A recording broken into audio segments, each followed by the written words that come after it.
This is another improvements video for the downtown streetcar. You're watching the Green Brick channel. In my last video, I lowered the floors to allow wheelchair and stroller accessibility and overall better access for minifigures. The mod was very simple, and if you want to watch that video, I'll leave a link in the description of this video for you to click on. Now, some expressed concern about my mod that when pressing down on the floor plate, that it would come loose. I can confirm that there's enough clutch power holding the 6x8 plate in place. Now, it's not going anywhere. Even if I push in the middle of the floor, it's still secure. Now that we've got that out of the way, let's do some further modding.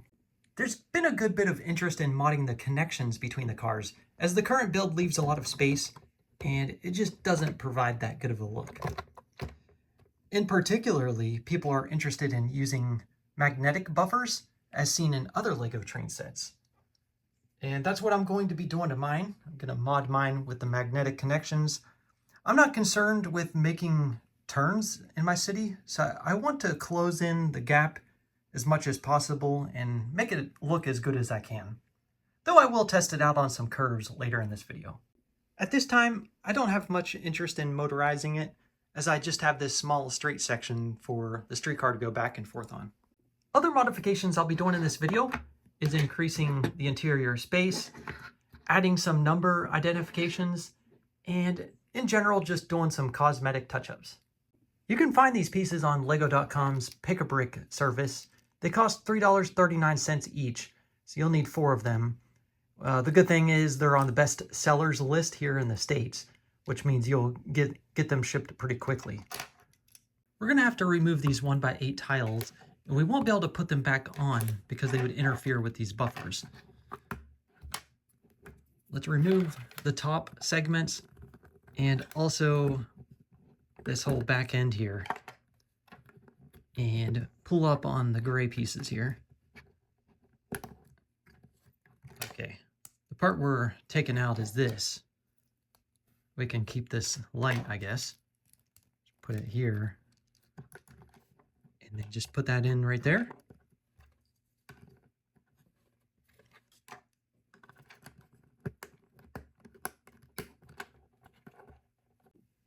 Oops, forgot to add that seat back in. Just quickly take that out. Put the seat in first.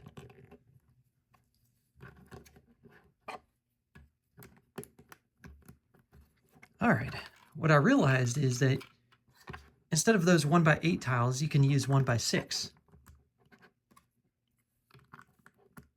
All right, that works.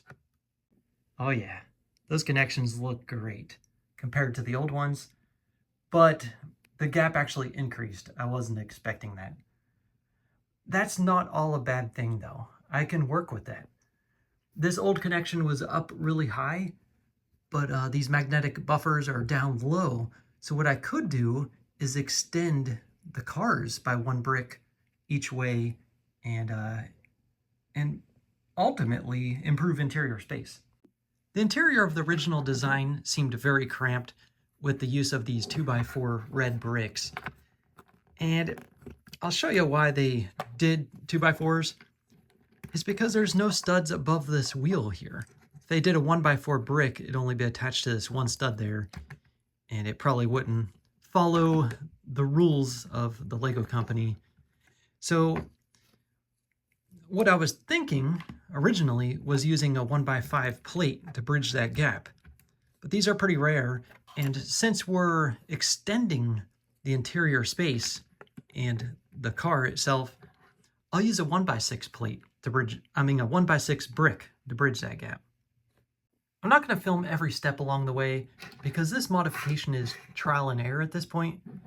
I will replace these white brackets with some gray ones, light gray, to match the floor interior. And I found that this train set, yes, had to be another train set, this train station with the bus, has 8 of those pieces in light gray. So I'll rob that since I didn't build it yet. Otherwise, I would have had to rob my double-decker tour bus because they also have 8 of them. Here's what I got so far. I've extended the length by 1 stud, Got the 1x6 brick bridging the gap over the wheels. The seats I moved back. Well, I only had one seat there before, but now I can fit two. Moved it back one stud. I decided to put them immediately next to one another. I know it's cramped space for the figures, but hey, this is a downtown streetcar. Expect the crowd. And I like the look of two next to one another. It looks like a bench seat.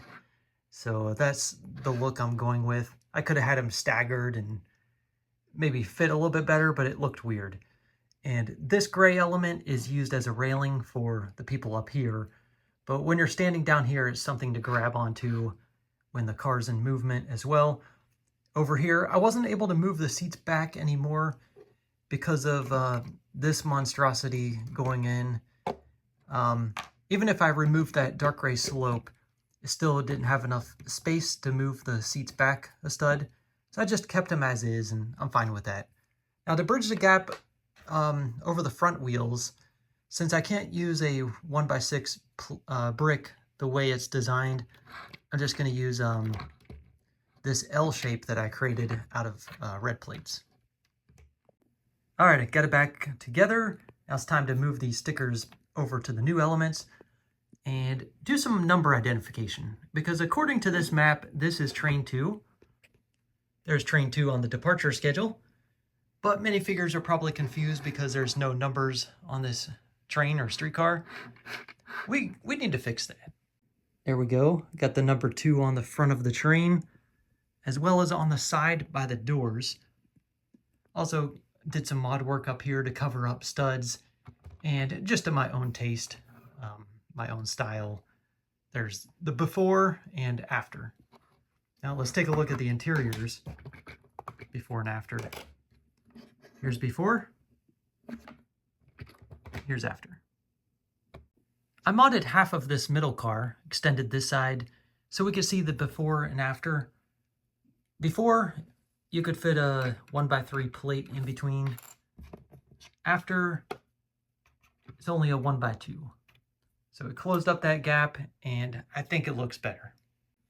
After the mods, it's still able to make some turns.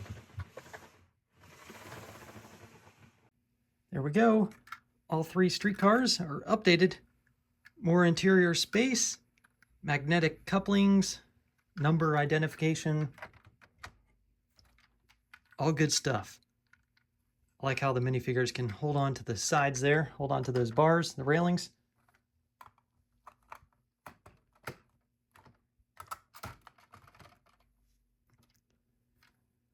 There we go.